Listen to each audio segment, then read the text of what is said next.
8, You're watching 7, Experience Comic Culture and Sales. 5, Streaming live daily to 4, Facebook, YouTube, 3, Twitch, and Twitter. 2, 1.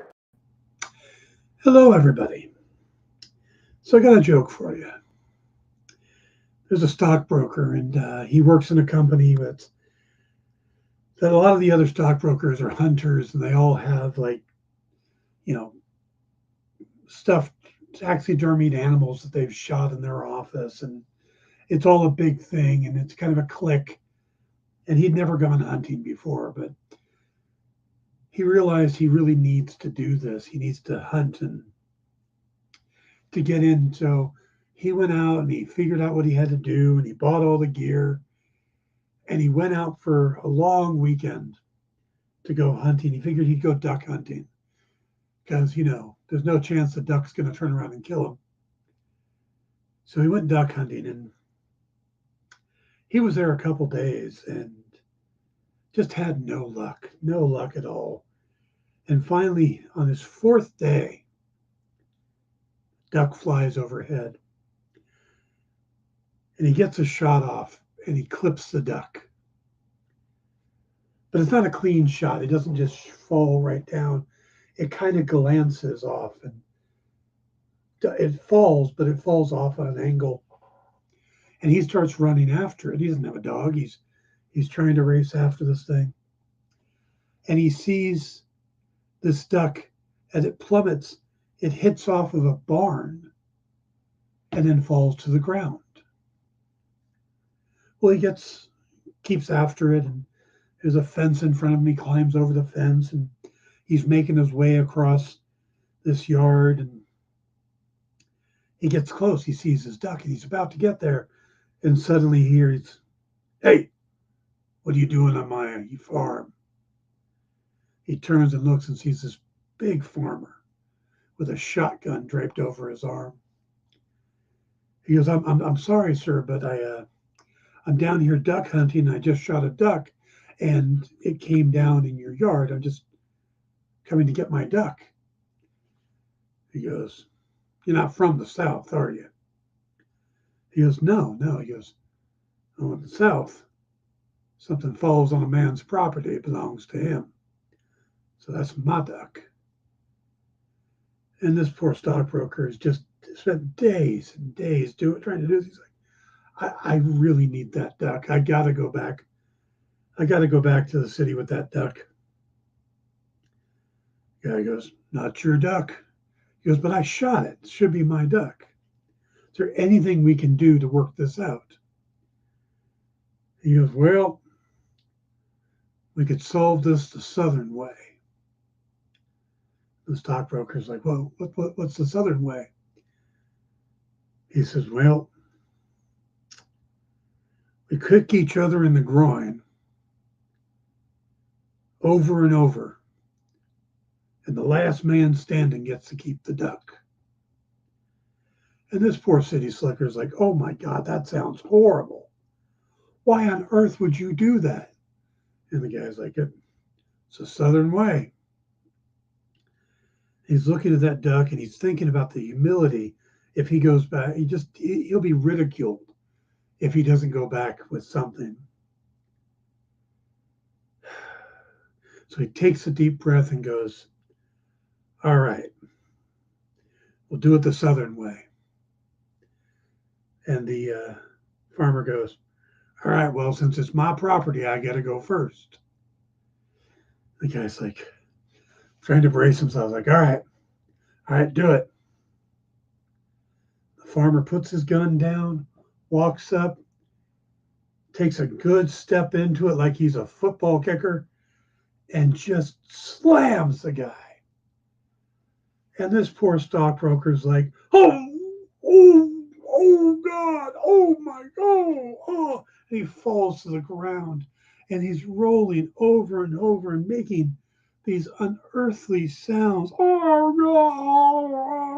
And he's on the ground for like 10 minutes, just wailing and crying and just beside himself in pain.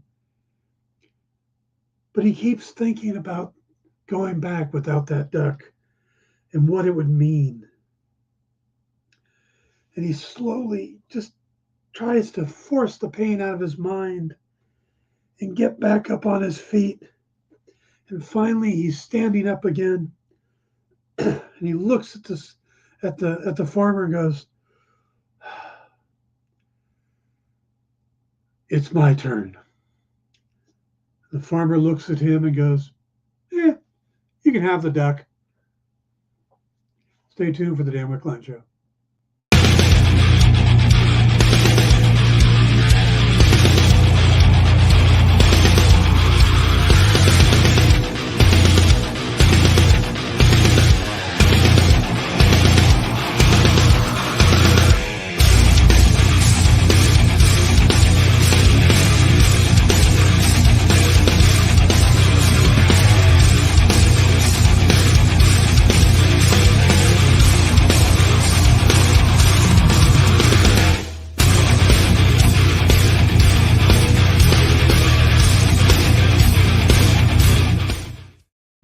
Hey everybody, welcome to the Dan Wickline Show here on The Experience. Stick around today. Shortly after our show will be Minute to Skim It with our producer Jay, who's on the board, Kyle, and Miss Jen going through the new books this week. And then we had scheduled Mint Hunter, but he had to cancel at the last minute. So no Mint Hunter tonight, but there will be a Minute to Skim It. That joke that I told is a Buddy Hackett joke that he told on the Tonight Show. And when he told it, he actually dropped to the ground and rolled around and knocked over tables, and it was just brilliantly done. And he had a second joke that went with it. I'll tell that one because it's short. Guy's driving along a country road and heading into a city.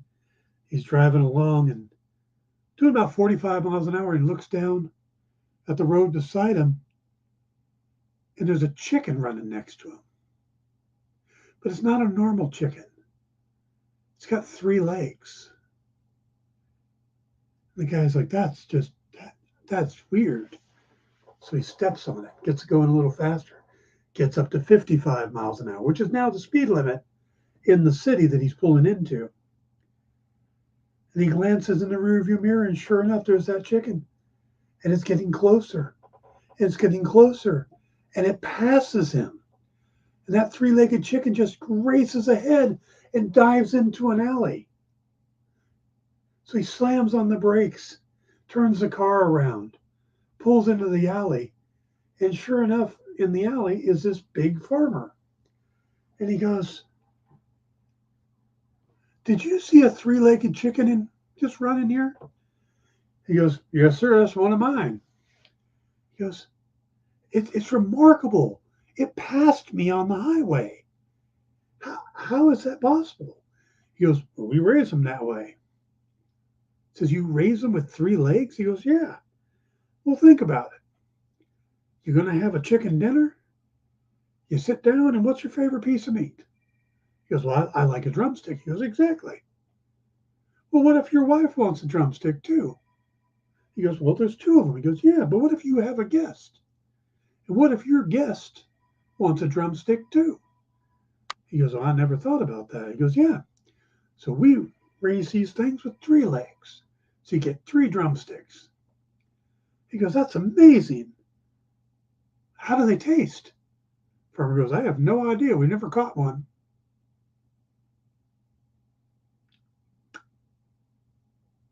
Because they're fast.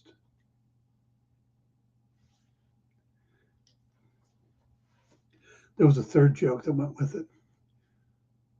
Woman goes out to a farm, talking to the farmer, and goes, "How come that cow doesn't have horns?" He says, "Well, there's a few reasons why a cow might not have horns. One, if it's a female cow, they don't tend to have horns." Says, "But a male cow, we can, if they use them too aggressively, sometimes we remove them. There are some cows that actually are born without horns, and some male cows, if we don't want them to have horns, we will put a little acid on them when they're growing, and it'll keep them from getting their horns." She says, "Oh," he says, "but that cow, That cow there doesn't have horns because that's a horse.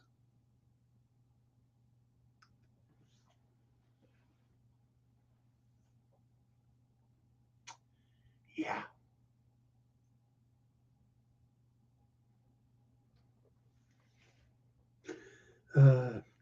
I wanted to do jokes today in honor of the return of late night programming.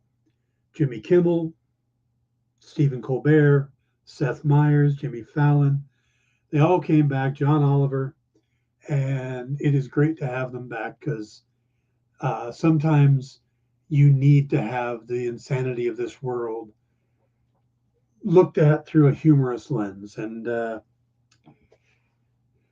world just keeps getting crazier and crazier. So it's nice to have them back. Just watched the House remove the Speaker of the House with no plan on who's going to replace him. And I'm like,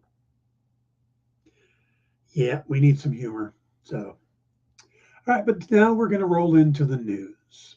You guys want to hear some news? All right, first, big news for me and hopefully for you guys. Last night today is the release of the final episode of Only Murders in the Building season 3, and I haven't seen it yet. I'm going to watch it tonight, probably right after the show here, and then we'll talk about it tomorrow. Do a season wrap up. But Hulu just announced that it's been renewed for a 4th season, which I think is amazing. I love it. I love the show. Though it has got to start getting questionable how many people can die in one building before people start thinking, there's something wrong with this building. I need to move. You know? Because they took care of the third season problem with, the end of season 2, the Ben Glenroy dies on stage. Well, they take care of it by him actually coming back to life long enough to go back to the Arcona and die there. So I'll have to see how they kill somebody in season 4. But they're expecting the writers' room to start cranking up now that the strike is over. Now, this season was pretty interesting because it added both Meryl Streep and Paul Rudd, which they did. Previously, they would add people, in like smaller guest roles or, Sting or I can't think of her name. There's a female comedian who was in the second season. Or you'd have actors like Tina Fey and Nathan Lane, who had smaller roles but would have like a couple big episodes. Or in this season, they also had Matthew Broderick, who showed up for like an entire episode, and played himself. But Glenn Close and Paul Rudd actually had big parts this season. So I'm kind of curious to see who we're going to get. There's a name they've mentioned. I haven't seen what it's connected to, but somebody mentioned the name when they were announcing the new season was going to happen.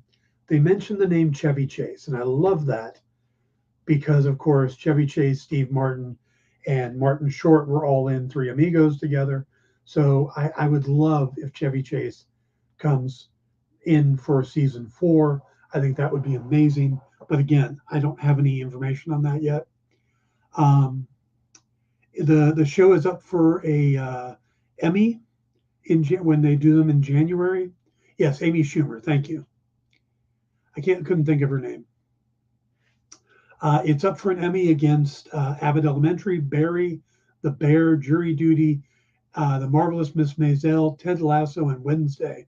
And that's just a slaughterhouse row of great shows there. So also Martin Short is up for an Emmy, as is Nathan Lane, who plays Teddy Demas in the first couple seasons. I don't think I've seen him at all in this season. So, all right, let's move on. We have Ahsoka ending tonight, sorry. And then we have Loki debuting Thursday night. And they did their special Hollywood premiere of the first 2 episodes of Loki.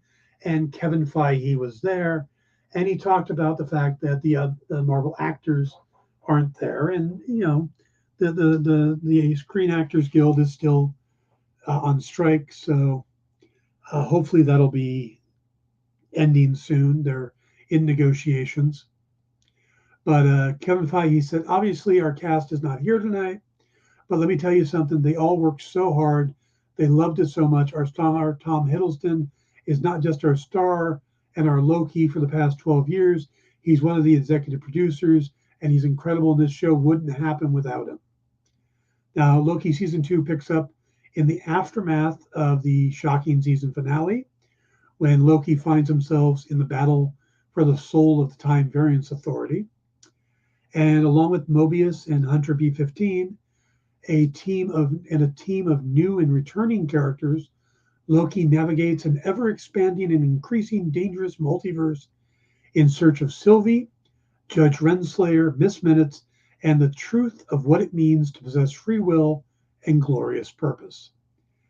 Now, most of the cast returns, including Gugu and Mbatha Raw, Wunmi Mosaku, Eugene Cordero, Rafael Casal, Tara Strong, Kate, and then the additions of Katie Dickey, Liz Carr, Neil Elise, Jonathan Majors is back, Ki Hui Kwan joins, and of course, Owen Wilson returns. Loki Season 2 is set to premiere October 5th on Disney+, with subsequent episodes dropping every Thursday afterwards. Hey, Ed, good to see you. Glad you can make it. You just missed jokes. Had 3 different jokes. You may want to go back and watch them on the replay. All right. But, it's funny when you're thinking of Loki, it's hard not to remember where the character came from and wonder if this version of Loki will ever meet up with his adoptive brother Thor again. Well, in an interview with Variety, Marvel Studios production and development executive and Loki producer Kevin Wright revealed one of the goals that Disney Plus series is pushing towards. He says, I don't want to. Yeah, I think the sun is shining on Loki and Thor once again has always been the priority of the story we're telling. But for that meeting to really be fulfilling, we have to get Loki to a certain place emotionally. I think that's been the goal of these 2 seasons. Now, Wright's comments truly prove just how much of a priority it's been as Marvel Studios to get Thor and Loki back together, even though the Loki story has always been largely about the god of mischief. Its main goal is to get them back where they belong. Now, the other thing you have to think about with Loki and much of the Marvel Universe right now is about Jonathan Majors' arrest in March of 2023 and how that might affect things going forward. But according to Kevin Wright, it didn't impact the filming of Loki at all. He said, this is the first Marvel series to never have any additional photography. The story that is on the screen is the story we set out to make. We went out there with a very specific idea of what we wanted this to be. We found a way to tell it in that production period. It's very much what's on the screen on Disney+. So that's interesting. I don't know of any Marvel project that didn't have changes made after, reshoots and stuff. So for this not to have any reshoots, now that might have been forced on it by the strikes, but no reshoots is kind of interesting. We're getting what they've set out to make. He said, now when asked if they ever talked about replacing Majors because of the legal issues, Wright said no, and that's mainly comes from, I know as much as you do at the moment. It felt hasty to do anything without knowing how all of this plays out. And finally, with this season, will this season set up a 3rd season? And he says, I think it's open-ended. We certainly did not develop the season going, we have to tee up a 3rd. But I think it's in the way that we did season 1, where there was a very specific, hey, we're coming back. But I also think that where the show goes, they certainly can be many, many, many more stories told with Loki in the Loki world and in other worlds connected to Loki, the character. So don't expect a cliffhanger ending, I guess. But from what I remember, the director didn't realize Loki was coming back, that they were doing it that way. So interesting. Other news. We got lots of news today. You know what? Let's go ahead. We're going to take our first break, and then we'll come back and we'll continue with the news. But I want to try to keep on the break schedule. So we'll be right back. Did you know that every experience show, including some exclusive content, streams on Twitch? Check it out. Twitch.tv/the_EXP. Or just scan that QR code. Imagine being at a convention and going to an interview panel that's just for you. No bustling crowds, no hours-long lines, just you, the moderator, and your favorite comic book creators. Well, this is pretty much that. Miss Jen sits down every week with 2 comic book creators for a live stream interview about their latest work, and you can ask them whatever you want. It's Talking Shop, Mondays at 5 Eastern on The Experience, Comic Culture and Sales. To be continued. 3 little words that hold the secret to the next great story. 3 words that will thrill you, confound you, give life to new possibilities. Every variation of To Be Continued is a promise of adventure, a promise of excitement, a promise of unseen wonders and unexplored worlds, a promise that every issue you read makes you a part of a never-ending journey, and behind every page there will be an unopened door waiting for you. This story to be continued at your local comic book shop. Visit comicshoplocator.com today. According to a statistic that I just made up, people spend 4 hours a day changing the television channel. People who watch The Experience don't do that. Save yourself a ton of time by tuning into The Experience and enjoying our new original programming 7 days a week. And then tell your friends. Think about the money they could save on batteries in the remote alone just by tuning into The Experience. Find out more by scanning the QR code below.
Everybody, welcome back to the Dan Wickline Show. Please hit that like and subscribe button when you get a chance. Thank you very much. All right, let's get back to the news because we have a ton of it. There was a rumor a while back that Marvel could introduce the character of Dazzler in the upcoming Deadpool 3, and that the rumor was that it was going to be Taylor Swift as Dazzler. Well, that rumor came and it went, and it kind of died down, and people stopped talking about it until Sunday. Now, I don't know how many of you are sports fans or Taylor Swift fans, but with the whole Taylor Swift is dating Travis Kelce of the Kansas City Chiefs, that's blowing up huge, and she made a trip to New York to see her second Chiefs game in a row. This was Sunday night, where they played the New York Jets, and she was in the private box, and Travis's mom was there again, and all of that. just like the last week. The difference was there was a few other people in the box with her. Also in the box was Ryan Reynolds, his wife Blake Lively, his buddy Hugh Jackman, and his other buddy Sean Levy. And of course, Sean Levy is the director of Deadpool 3. And of course, Ryan and Hugh Jackman are in Deadpool 3. So, could absolutely just be a coincidence.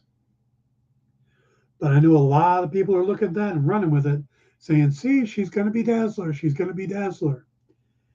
And when you think about it, with the fact that Taylor Swift is showing up at football games where all she's doing is watching a game, and the ratings are going through the roof, and merchandise for the Chiefs is going through the roof. Travis Kelce's jersey sales have gone up 400% in a week.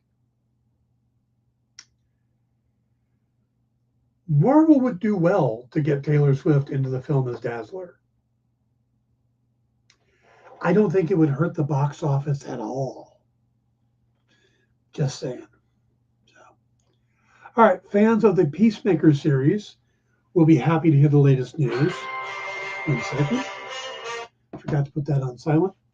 Recently, James Gunn was confirmed that John Cena, Freddie Stroma, Steve Agee, and Viola Davis were all coming back as their characters of course, Peacemaker, Vigilante, John Economos, and Amanda Waller. And they were all these characters in either the Suicide Squad, which Gunn had directed, or Peacemaker, which Gunn also wrote and directed. But we hadn't really heard about when the second series may happen. The second season, I mean. Well, according to recent posts from Gunn, he's working on it now. He's writing the scripts because Superman Legacy script is already done. And that's his next big project. But he's been doing the directorial stuff on it. But there's only so much they can do, and without the rest of the actors and stuff. So he's currently scripting Peacemaker season 2. So, and that's what he says will be his next project after Superman Legacy. So if you're a fan of the Peacemaker series, James is working on it. Does Taylor Swift have acting experience? I believe she does. I know she does her videos and she acts in her videos, but I mean, you could have her cameo as Dazzler and it would probably work. So, all right, one last story. This is kind of a neat one. We were talking on Popco the Writers about horror movies, and we talked about the Werewolf by Night special that Marvel did and how they're going to release a colorized version of it. Well, they're doing one more thing, but they're doing it very limitedly. They're going to do a live concert event with director Michael Giacchino, who is going to basically, with a orchestra, show Werewolf by Night in concert. But what he's going to do, he's actually doing it twofold. He's going to make the first part of it as kind of an educational thing, showing how music is played into horror movies in the 30s and the 40s and how it was used. And then the second half will be showing the film and playing with the live band, with the live orchestra. He's done this recently with other things, is the Pixar movies he's worked on. But he wanted to do this for Halloween. Now, there's only 2 currently scheduled. One is going to be in Minnesota, and the other is in Washington, D.C. And they're going to be right around Halloween, right around the same time that the colorized version is going to hit Disney+. But if you are in Minnesota or Washington, D.C., or going to be, check it out. Maybe this is something, I think it would be a blast to see it with a live orchestra, and Giacchino is a musical guy who has taken up doing some directing, with the special being the biggest thing he's directed. So, love that idea. Would love to see it. It'd be neat if they filmed it and made that an option as well. But just don't watch your in Cats. Oh, yeah, just don't watch Cats. That's just bad. So, all right. Topic for today. I was thinking last night, I didn't really have a great topic for today, but I was thinking about cohesive universes and how they happen and how they don't happen. And if you look at comic books to start with, where are the cohesive comic book universes? Well, you've got Marvel and DC. Those are the obvious ones. And then you have Valiant. And then you really don't have another one. You've got stuff like Savage Dragon, which has all these characters and stuff, but they're all under the guidance of one person. You've got all created by one person. You've got Spawn, same type of thing. You don't really have a cohesive universe that was built. Other attempts, Malibu's Ultraverse, that got bought out. Marvel has done a couple different tries with the new universe. And then there was another one. I think there was another one. But, Dark Horse tried to do one. It's not an easy thing to do. And I think the biggest mistake people make when trying to make a cohesive universe is they try to make it a universe first. Go all the way back to DC, which is probably the earliest one. Superman was created. Batman wasn't created with the idea that he was going to connect to Superman. Batman was created to be his own entity. So was Wonder Woman. So were these other characters. The idea was a superhero book was popular. Let's make another superhero book. It wasn't, hey, let's put these together so that these two characters can come together. Because if they wanted to do that, they would make them much more relatable characters. I mean, if you think about it, Superman is an alien from another planet with godlike abilities. Batman is a street guy who's basically comes from tragedy and fights street level criminals. They're not the same. They're not connected in any way. They shouldn't interact with each other.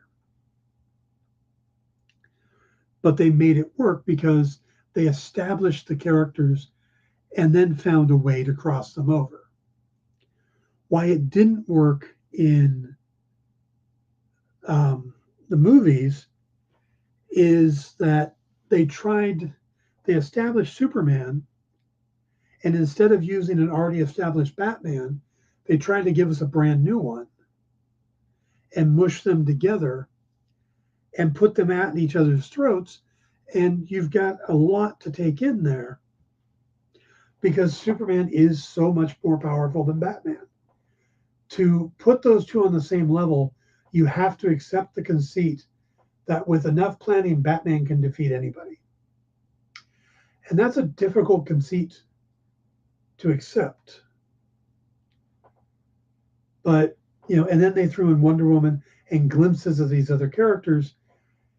If DC had say maybe taken just Christian Bale's Batman and put him with Henry Cavill's Superman and just started going from there, and then put out the first Wonder Woman movie and the first Aquaman movie and then made the Justice League, I think it would have been much more accepted, because then you'd have all these characters more established.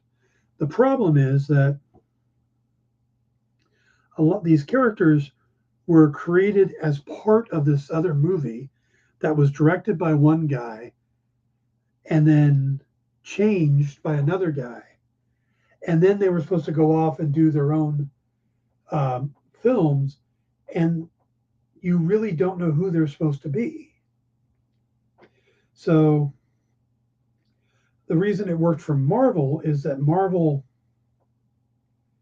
took the time to establish Iron Man, Hulk, Thor, and Captain America individually. And yeah, they put some Easter eggs in, but it didn't depend. You didn't have Iron Man showing up for the majority of the Hulk movie. You know, it wasn't, when in the fight in Harlem in the Hulk, Iron Man didn't suddenly show up and help Hulk take down Abomination.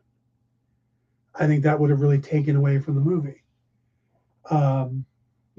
Yeah, we got Howard Stark in Captain America, but we didn't get Tony Stark, So there were connections, but they gave us the ability to just learn about those characters. So when the Avengers came along, they said, well, here are 4 heroes. You've already watched their movies. Here's another hero that we introduced in Iron Man 2.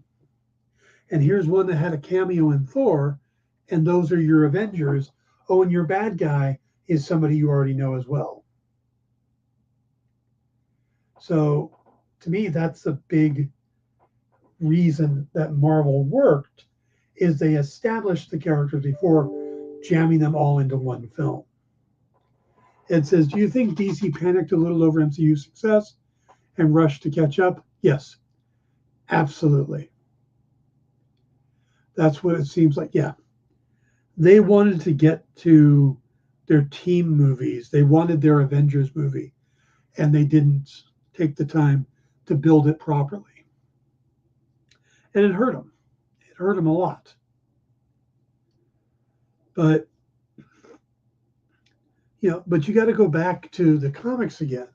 What did Marvel do when they, there wasn't a plan to make a cohesive universe. If you go all the way back to the Timely days, they just paid people to make superheroes, and then after they were out a while, they would cross them over. Oh, the Human Torch showed up in the Submariner comic and vice versa. Oh, the Captain America. Well, let's put Captain America and Submariner together here because we had them, but there wasn't this push to do that. When they finally made the Justice League, that's what spurred Marvel to do the Avengers. Actually, it made them do the Fantastic Four. But the Fantastic Four was, 4 heroes connected. It wasn't 7 from 7 different books.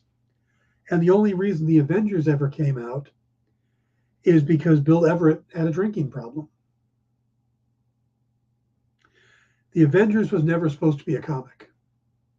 They came out with the Fantastic Four and Spider-Man and Hulk and all these characters, and they were going to do Daredevil. Daredevil was the next comic slated, and Bill Everett kept blowing his deadlines.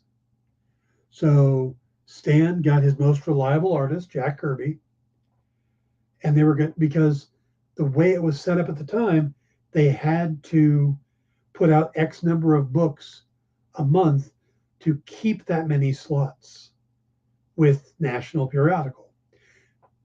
Marvel was distributing their books through their competitor.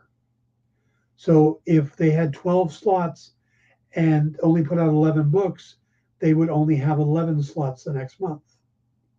So they had to come up with something, and Stan decided to take all his characters, put them into one book, put them up against Loki and the Hulk, and that's how the Avengers got filled in or created, because Bill Everett couldn't make his deadlines. Had he not had that problem, we may never have gotten the Avengers.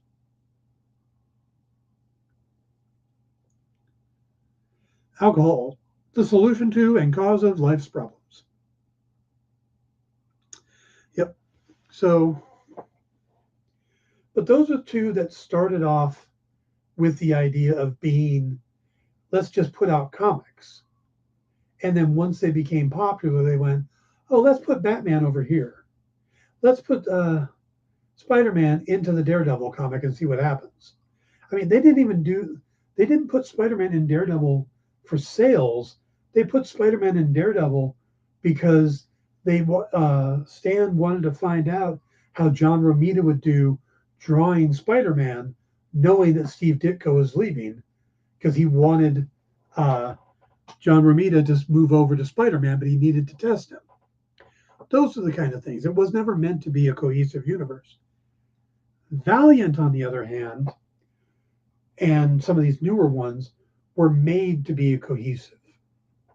And what Valiant did was kind of interesting. Valiant half cheated.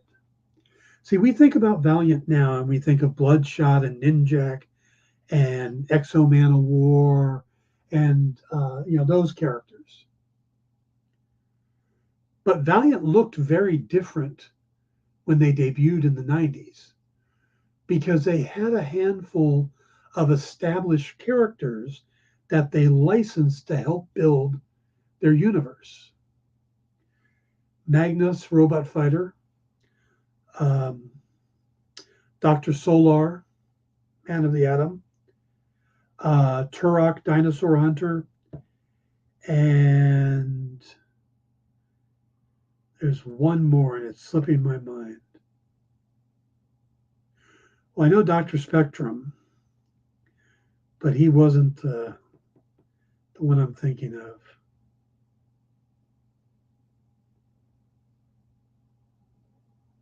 So they brought these characters in knowing they were already established and had connections because they all came from Gold Key.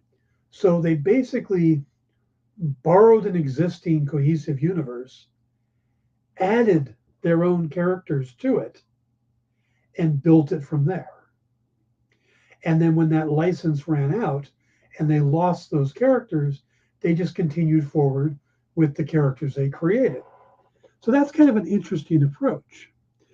Nowadays, if somebody wanted to do that in the movies, it would be like, oh, I'm going to create a spy universe, but I'm going to license James Bond and John Wick, and I'll throw my spies in a battle between John Wick and James Bond. By the way, a James Bond John Wick crossover could be the greatest thing ever. Wasn't Dr. Solar, because Solar is the man of the Atom. There's Dr. Spectrum, Solar, Magnus, Turok, and I thought there was another one.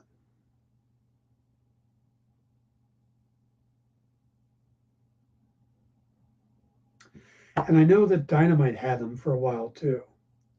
There might not be another one. But yeah, so I thought that was an interesting way to approach it of, we're going to bring in ringers. We're going to bring in Samson is from that, but he wasn't one of the books they used. But so it was interesting that they went, okay, we're going to borrow an existing universe, add to it, and then when that goes, we'll still have the existing universe. And it worked out. It worked out for them. Because now we look at Valiant as a cohesive universe. But others that have tried either never took off, like the New Universe, or Dark Horse tried to make one with Barbed Wire and X. Marvel's New Universe never really took off. And then Malibu, the Ultraverse probably had the best attempt at it because the characters felt familiar, but were different enough and they had enough big names. But even, when Image started, they tried to connect the different books from the different creators, Chapel from Rob Liefeld is part of Spawn's origin. Or Wildcats crossed over with Youngblood, and Savage Dragon crossed over with other people. And they did that, and they gave up on all that. They tried to do it again a few years ago with Image United, and only 2 books came out of that, I think 2. And then the Shadowhawk book spun out of that and relaunched, but none of that works out when you don't get the books out. So, but yeah, I thought that was kind of interesting. Creating a cohesive universe, you have to not try to create a cohesive universe. I have an idea for a cohesive universe, not based on superheroes. I have 4 or 5 comic ideas that if I ever found a publisher who went, okay, we're just going to let you run with it, I would establish the 4 books as individual books, but they would have a similar theme. Like I said, they're not super powered books. They're not superhero books. They have a different connector. They have a different impetus for what they are. And then establish that world with them individually, and then bring them together later on, slowly. Not do, I'm going to do 4 books and then the team up book, because if you don't establish who the characters are and get people to like them, they're never going to catch on. So I think the biggest thing with cohesive universes is you can't set out to create a cohesive universe. You can establish individual books or stories or movies and then connect them later once people accept them. Or you can do what Valiant did and basically borrow a cohesive universe, add to it, and then subtract out what you borrowed. So the only 2 ways I think it's successful. So, all right, we're going to go ahead and we're going to take our second break. We'll come back and we'll wrap up the show in just a minute. Be right back.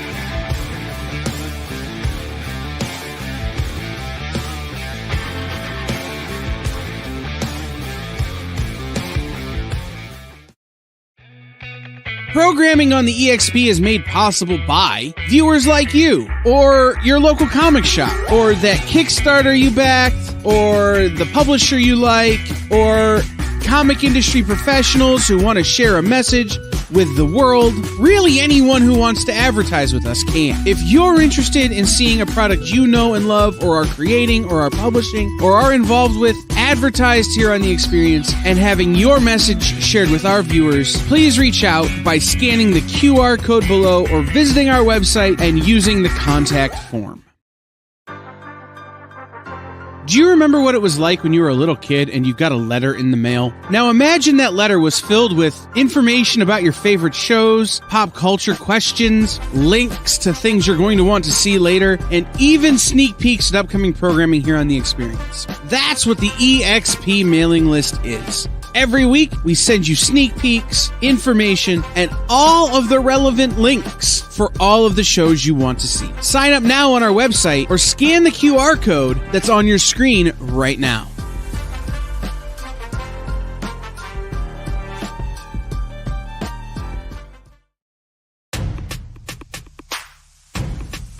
Go follow The Experience on TikTok at @the_EXP1.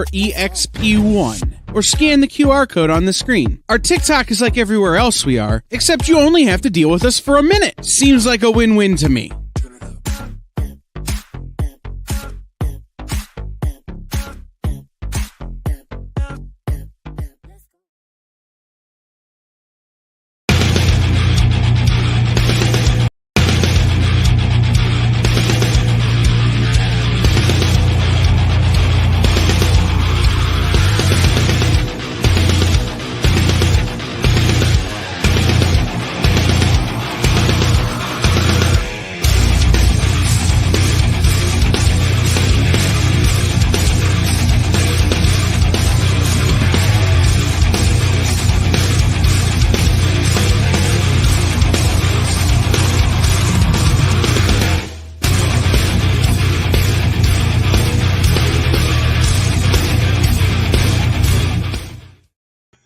everybody, welcome back to the Dan Wickline Show. Remember to stick around for a minute to skim it, coming up a little later. And please hit that like and subscribe buttons. Ed says, forgot to tell you, Dan, because of your conversations and your finished product you've displayed on here, my wife Amy has taken up crocheting. She joined a crochet group and made her first hot pad. That is awesome. Congratulations, Amy. I think that is amazing. And I am happy to have been any inspiration for that. Crocheting is a lot of fun. You know, it's nice to create something, and when you get to make something and you get to complete it, it's a great feeling when you finish something. And I think the biggest mistake people can make if they get into crocheting is trying to do something big to start with, because you need that sense of accomplishment, and you need to be able to get a few projects to work through your problems. Everybody's going to have problems, but you know, she's finished that. I think that's awesome. When I was teaching my ex-wife to crochet, she made just a cat bed, just a cat blanket, not that big, probably the size of like a placemat on a table, but she was happy with it. And it was a little kitty wonkus, but she got it done. She was happy with it, and she did another one, and that was a lot straighter. It looked good. She started figuring out borders and stuff like that. So that is awesome. You're very welcome, Amy. Like I said, I am so glad to hear you getting into it. So I need to get back to it. I keep looking over at the yarn I have. I haven't done much with all the stuff been going on this year, but I definitely am going to be getting back into it very shortly. So, all right. This is kind of an odd show. It ran a little long, different places, but what we're going to do, I'm going to watch Only Murders in the Building, and we will have a discussion about it tomorrow. So if you haven't seen the finale, which is now available, watch it, and we can talk about that and what they might set up for season 4. If Chevy Chase is a possibility, which I think would be amazing. And then on Thursday, we will talk about the season finale of Ahsoka. And then starting next week, because they're going to air on Thursday nights, we'll talk Tuesdays about Loki. So we've got a lot of great stuff going on. Plus, I'm going to catch up on the new Boys spinoff, Gen V. So we got lots of stuff to cover. And I've still got a few things I got to catch up on. Good Omens season 2 and the rest of The Witcher season 3. So I'll be getting all that stuff done, and we'll be talking about it. Ed asked how I'm feeling. I am about 70%. I've been drained a lot. I think with the antibiotics I've been taking, I get a good head of steam going, and then I get to the end of the show, or I get to about 4 or 5 o'clock, and then I'm just exhausted. But it's getting better. You know, I'm able to do a little bit more every day, and I'm off the antibiotics now. Things seem to be coming back. So now I just got to build my stamina back up. So hopefully the shows will start becoming a little more planned out. I have a little more time in the evenings to plan them. But we're getting there. And then I'm going to be working up a Kickstarter for something. So, yeah, I'm getting back there. But thanks for asking that. All right, guys, I am going to wrap it up there. I hope you're all doing well. And we will see you tomorrow for Only Murders in the Building. Good night, everybody. Join the party. Head over to our Linktree to find all the links for everywhere the experience is all the time.